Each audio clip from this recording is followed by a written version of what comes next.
Hello, magandang buhay! Meron nga pala ko sa i-share kung paano mapabilis ang pagbabalat natin ng patola. Una muna, hiwain natin ng ganyan, kaliliit. Pagkatapos kukuha tayo ng kutsara. Yes po, kutsara.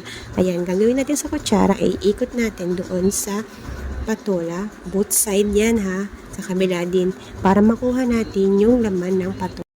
Dati, nung hindi ko pa po alam kung na pwede palang gamitin yung kutsara sa pagbabalat ng patola, nahirapan din po ako kasi medyo may katigasan po ang balat ng patola, diba? Aminin nyo, matigas ang balat ng patola.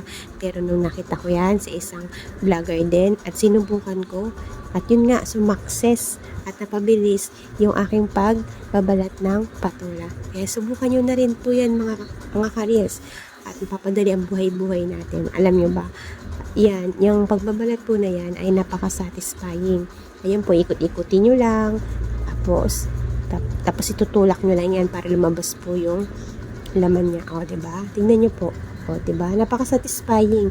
I-try nyo po na pagbabalat ng patola ay ganyan gamit ang kutsara. At yan na nga, hihiwa-hiwain na po natin yung patola. At ang gagawin ko po pala dyan ay gigisa ko po yan at lalagyan ko po ng miswa at konting manok.